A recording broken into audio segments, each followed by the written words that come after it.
D23 is come and gone, and Marvel had a pretty great showing at the conference, but today I only want to talk about one reveal from Day 2's Marvel Animation panel, and that's the updated information about Disney Plus's upcoming Spider-Man show, now titled Your Friendly Neighborhood Spider-Man.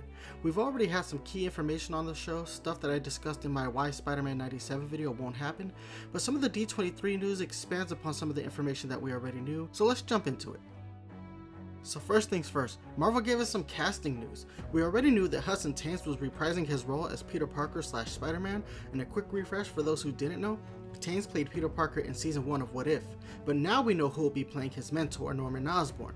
Coleman Domingo from AMC's Fear the Walking Dead was announced as the future Green Goblin, and I'm not gonna lie, this is kind of a big get. Domingo is an incredibly talented and charismatic actor, but he has one of the most unique voices in Hollywood. I can already hear his version of Norman Osborn in my head. The man has the gravitas to humanize Osborn, but also play the sadistic side of the character. I'm really excited to hear how or if he will differentiate between Osborn and the Goblin. Funnily enough, Domingo was one of the major names being floated around to replace Jonathan Majors as Kang in the main MCU. It was reported that Marvel was in talks with Domingo to assume the mantle, but it's very likely that his meetings with Marvel were just in regards to his role as Norman Osborn. Sticking with the cast, Marvel revealed a new image that shows how expansive the cast of characters will be, and there are some surprises that I wasn't expecting. We already knew Daredevil and Doctor Strange were in the show, but we can now confirm that Tony Stark, Iron Man, is in the show wearing his 60s armor. Tony being in the show is interesting because we know that this takes place in an alternate version of the MCU, and in that timeline, Tony finds Peter and takes on that mentor role. That means Norman just beats him to it in this new show.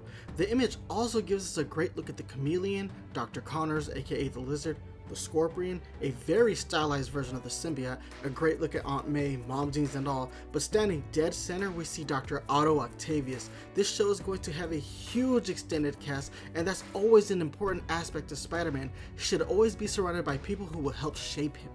It's what made the original comics so beloved, and what currently stands in the way of making Spider-Man comics great in the present. I'm hoping the cast will be just as interesting as they look. Notably, we have no confirmation of an MJ, not Mary Jane or Michelle Jones. This could mean that MJ gets a more traditional reveal in this show, one where the character is hinted at by Aunt May for a few episodes before we finally see her on screen.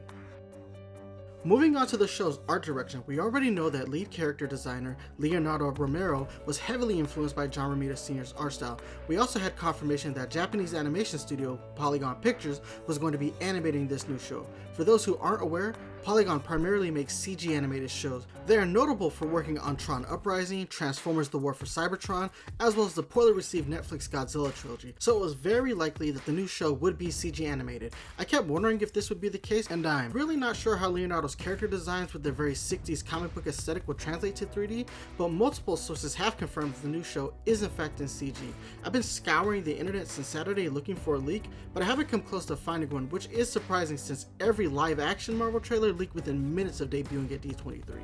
One thing I hate about conventions like this is how what a loss to general audiences. This show has been in development since 2020, and every piece of art we've seen is essentially concept art. Regardless of my personal feelings, attendees have seen this in action, and I haven't heard any complaints yet. I do feel this show being in CG is an uphill battle. The Spider-Verse films have elevated CG animated Spider-Man, but how dope would it be if Beyond the Spider-Verse were to incorporate the character model of this Peter Parker? But we all know Marvel and Sony have a hard time playing nice with each other, so I don't expect it to happen. Moving on to Peter Parker's suits, we've seen 6 variations of Peter's costume. We have this new proto suit which incorporates a hockey jersey, which is freaking cool. I'm 100% sure that this is the first time that a Spider-Man proto suit has used one.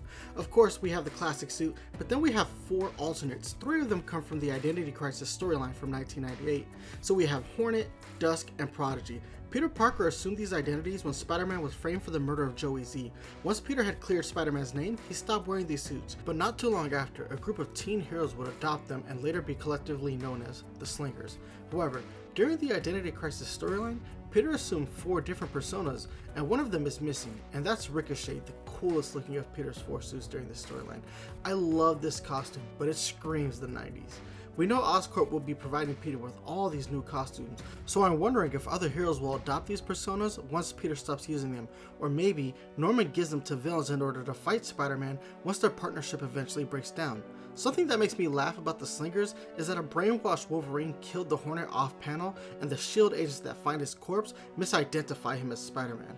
One of the last suits that we know will appear in the show is the all-white Future Foundation suit. In the comics, Peter wears this costume when he joins the Fantastic Four after the death of Johnny Storm the Human Torch. I've never been a fan of this particular suit, but it's an interesting choice as we have no confirmation of the Fantastic Four appearing in this show, and the fact that it's replacing the superior Ricochet costume hurts my soul. Seeing these costumes in the new show tells me that showrunner Jeff Trammell is truly a longtime fan of Spidey, because only a true fan would bring back these deep cuts. Okay, so we've talked about casting, the character lineup, the art style, and the suits, but we haven't talked about story yet. When the show was first announced, it was stated that it would be taking place in an alternate version of the MCU, one where Norman Osborn takes on the role of Peter Parker's mentor.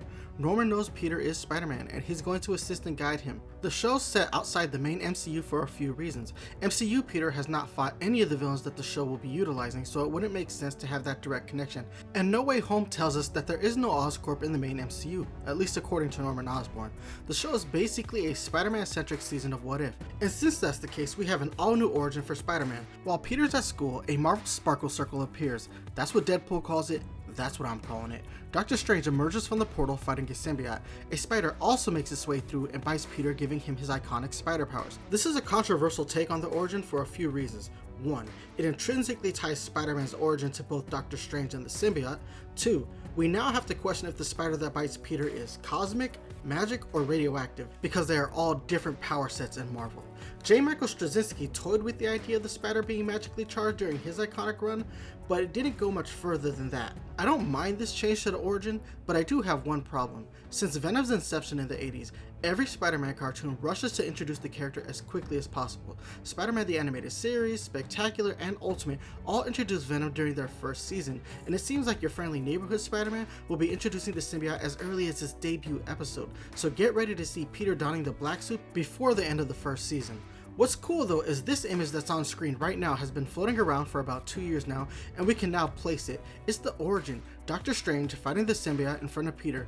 I've been playing Where's Waldo trying to find the spider in this picture since they revealed the new take on the origin on Saturday. Peter doesn't seem to know who Doctor Strange is according to the footage shown and the accounts of journalists who were present at D23. And that makes sense to me. If Tony Stark didn't know about Strange in Infinity War, then it means that the good doctor probably keeps a low profile. For some reason this is a point of controversy on the internet though, but what isn't? So that's about all the information we have on the story at this time, and I gotta say, it's a fairly unique take on Peter's origin. It's kind of similar to Miles Morales' origin, and across the Spider-Verse, we learned that a spider was teleported from another dimension and bit Miles, making him Spider-Man, but I doubt the spider that bites Peter in your friendly neighborhood Spider-Man is from another dimension, just an interesting coincidence. So at the time of this recording, Marvel has yet to give us a hard release date, but it was reported that November is when the show will debut, which would be right around the time Agatha All Along is ending its first season. Hopefully we get a trailer soon so that fans have a chance to see the animation in action. I'm getting excited about the show though. It looks like it's going to be a refreshing new take on the character. But that's all I got for today, so I'm going to go ahead and get out of your hair. But before I let you go, I just want to remind you guys to press that like button if you enjoyed today's video. If you're new to the channel, please subscribe and hit that bell icon so you can be notified of new content as soon as it drops. And as always, please leave a comment so that we can have a discussion on today's topic. And don't forget to follow me on all my socials to see what kind of nerd shit I'm getting myself into on a regular basis. And guys, if I sound weird today, it's because I am getting sick. But I really wanted to get this video out this week, so I kind of powered through it. But I want to thank you so much for watching. Until next video, your friendly neighborhood nice one is swinging off.